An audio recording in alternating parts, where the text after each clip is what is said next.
Talks with Papa. Hi, Papa. Hi, Sandra. Thanks for joining today. Well, thanks for having me on my channel. In the first episode, we touched a little bit about growing up without a father and how traumatic it was for you. Could you please let us know what exactly it was like growing up without a father? Um, whew. It was tough. It was tough. I definitely think, with biology, it takes a man and a woman to make a child. You know what I mean? So I think it takes a man and a woman to also raise a child, or at least both parents to raise a child. And I think the lack of one has, huge effects on the family, be it the mother or the father. But for me, I had a very caring mother, a very passionate mother, and I was born with a twin sister, you know. So I feel like my sister always kind of saw herself in my mom. It was just easier for her to connect. I never really saw myself in anyone, so that always gave me some sort of lack. There was just always something missing. So I would ask my mom where's my dad? What's up with dad? What's up with dad? And again, none of this is for to be pitied or anything. It is what it is, you know. But yeah, I would ask my mom, where's daddy, or where's my dad, blah blah blah. And finally, I think when I was about maybe 3, 4, or 5, I remember meeting him for the first time. He came to our house in GRA Keja, and it was still very awkward. But obviously, to me, I didn't really understand that. Just seeing that this man had come and this man was my dad, I thought that was it. So I was ready to jump into the whole relationship and just be there. And then I didn't see him the next day. I didn't see him the week after. I didn't see him the month after. Again, these questions are coming up. What's up? Where's this person? And we just never heard anything from him. But at least I remember telling myself, okay, at least I have a dad. I didn't necessarily feel the impact until I went to secondary school. And I think boys go through that stage where they're rebelling, and I just became very tough and angry. Around what age was this? At about maybe 11 to 13. I was just going through so much. But even before then, I remember I'd asked my mom, I'd pressured my mom for my dad's address, and she eventually said, so she did say this to me, she was like, thank God for your dad, because if not for your dad, I would not be a mother, because my mom had been married before and didn't have children, and I guess she felt highly compensated to have met my dad and conceived of twins. I think to her that was the ultimate consolation. So I don't think she also understood that we needed a father. It was just okay for her that she had children. I guess she thought that she could do it all, but that wasn't the case. So I pressured her, and then she eventually gave me his address. And I remember going there, and they had me wait at the security post for hours. And I remember him finally driving out, and he wound down the glass and asked me, what was I doing here? I was ready to good afternoon, sir, da da da. And I was like, what are you doing here? I was like, I came to see you. He was like, why did you come to see me? I said I came to see my dad. He was like, go and ask your mother who your father is, and leave this place. And literally drove off. And I remember, as soon as he drove off, I was crying, and the gate man hugged me, and I even broke down even further. And I also remember that I couldn't tell my mom because she had told me don't go there, So again, Did you tell your twin sister? I didn't tell anyone. Okay. Again, it's one thing to not have a father, e.g. maybe your father passes, or something happened there in jail or whatever. That just it's one thing to not have any relationship or access to them. It's another thing to have them missing in your life, and then try to bridge that gap, and then they shut you off with this verbal abuse or just traumatic things and this harshness. So that also caused a toll. on me. It even added to my confusion. Like, okay, maybe I'm not wanted, and it's really, really hard. It really, really is hard just growing up as a man. Because my mom always told me, be strong. You're a man. Ọkùnrin ni ẹ́. These are the things that you keep hearing. But then all these feelings, all these emotions, where does it go to? Who are you? Who are you able to speak to about this? And even if I sometimes, especially talking about my dad to my mom, the only thing that would end that conversation would be, let's pray. Let's just pray about it, talk to God. But that has never really been enough for me. So essentially, you always felt like it was an unanswered solution to knowing who your father is, or Right. this void that he left. Right. It was always unanswered to me, and even with that first experience with him, I still went there subsequently. There was even this time my sister and I went there, and he literally dragged us out of there. Like, the security dragged us out of there with a dog, and like I remember that's the first time my mom actually went there, and I kind of thought, like, what is this? I would never stop these children from looking for you, but I don't think you should treat them like this. What did that do to you? And again, that just added to my confusion and my trauma, because you just keep asking yourself, like, why doesn't this person want you? And then also when you know that they have other kids that they look after, you're like, why you? So your dad had other children? Right, he did have other children. So I kind of swept that under the rug for a while. I dealt with I had my phases where I was like confused. My mom had remarried, and I remember also trying to take her new husband's last name. Again, when you think about that, that's an identity crisis.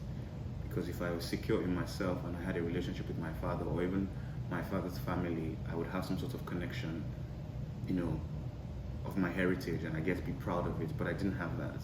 So when I think about why I tried to do that, again, the answer is some sort of identity crisis, some sort of lack. So that happened, and fast forward to me having children. I think the one thing the absence has done for me is shown me what I don't want to be. My father is a perfect example of the man I don't want to be in every sense of the word, and I'm not even bashing him.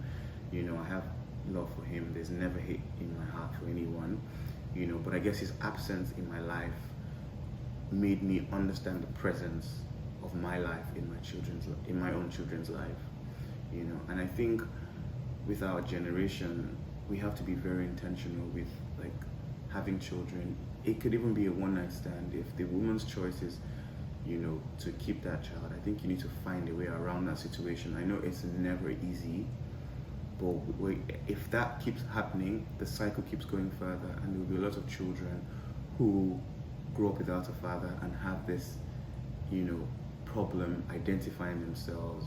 Like, I always used to think to myself, like, I'd rather go to the saloon, like, with my child, my female child, as opposed to going to, even going to get a haircut. Because my mom wasn't who did that for me. I don't watch sports.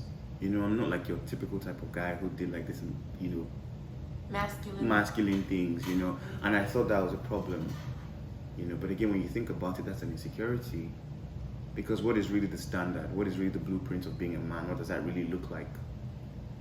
And I know that you are obviously one of the people who've helped me.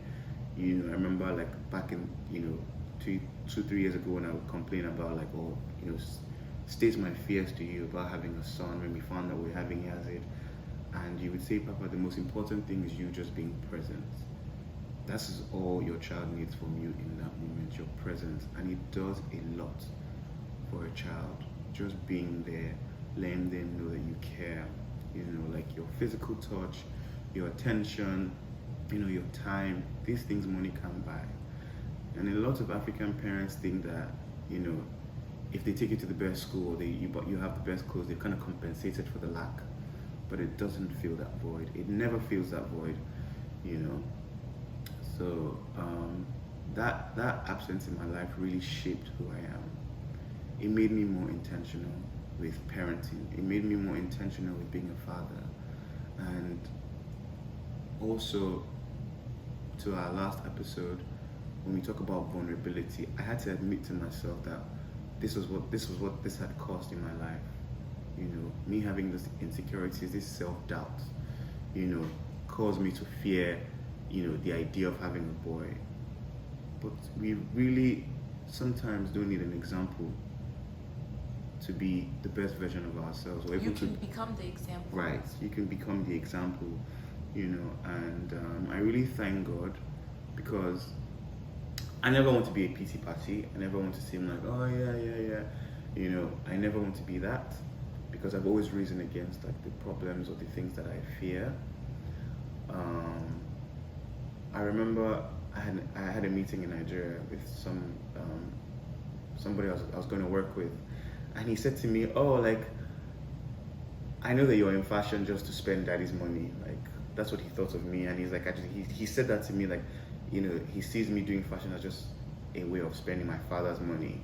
I think that was like the most absurd thing I'd ever heard. Like, first of all, I don't even, like, I don't have a dad, but to think that, I'm like, wow, that's really crazy, like, wow, this person really thinks that of me, I mean, I felt like, it felt nice to think, but the fact that it wasn't true was like, wow, if only this person knew that I actually never grew up with my dad. Do you think the person said that to you based on your image, or because of your last name and where you come from and the status of your father? Honestly, I don't know why that person came up with that assumption. I know that I have never in any way or form shown what I'm dealing with. I've never really like expressed, maybe people who really know me, but for the most part, I've never really shown like I've lacked anything. I've always kind of appeared very secure in myself, secure in my position, in whatever phase that I find myself, I'm always very secure. Sometimes it's a front, so I guess probably that's what drew his conclusion, to that statement. I have 2 questions left. The first question I want to ask is, in this video, you said that you have love for your father. How are you able to love a man who was never present in your life or even kind to you? How were you able to rise above that and still love him and be the great father that you are today? Number one, I think it's easier to love. It costs you nothing to love. Number one. Number two, I'll say it again because of my mother. Like, just growing up and hearing, Papa, like, I was married for 11 years. I didn't have children in my first marriage, and I met your dad, and I got pregnant.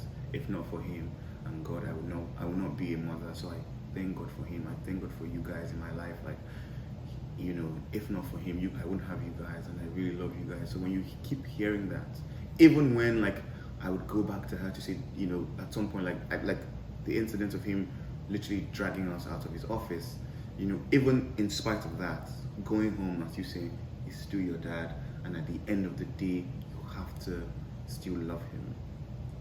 I mean, hearing that for years would also do something to you.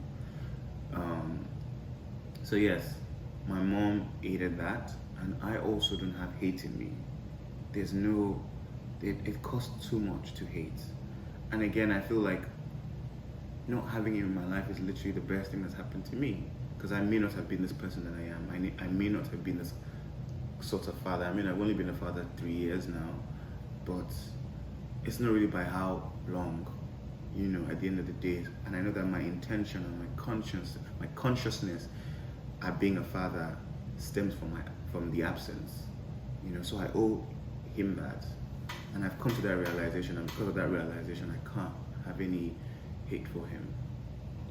Lastly, I would like to ask, what advice would you give to any man who is looking to become a father or struggling with fatherhood, how to overcome the battles and ups and downs of fatherhood? I mean, I'm not like the father expert, but I'll just give my 2 cents. I think number one, you have to have a sense of self. You have to know yourself, and by knowing yourself is where like vulnerability comes in. You ask yourself these hard questions. You really confront yourself and ask yourself, what do I want to be? Who am I? Where do I come from? Like all these things, what triggers me? And if you have a partner, let them know these things, because they can help you navigate. If they, sometimes we're exhibiting these fears or this, like, these things, they can help you identify and say, this is how to navigate. So I think you first need to know yourself, and then be intentional with being a parent. Even if you had a spectacular father, even if, you can channel some of that example that you had and use it to be better as a parent, because a lot of us are recovering from the traumatic parenting we got. It's not like our parents are bad parents, it's just that they gave what they had, so for this generation, I think we need to be more intentional with raising children. Again, it's not really entirely up to you how your child turns out, but you have a sense of pride knowing that you did your best. You did your own best, and you did what you thought was best for the child, and that's really good to have. So yes, these are my little 2 cents for people who want to be intentional fathers, whether you had a father in your life or not. Thank you.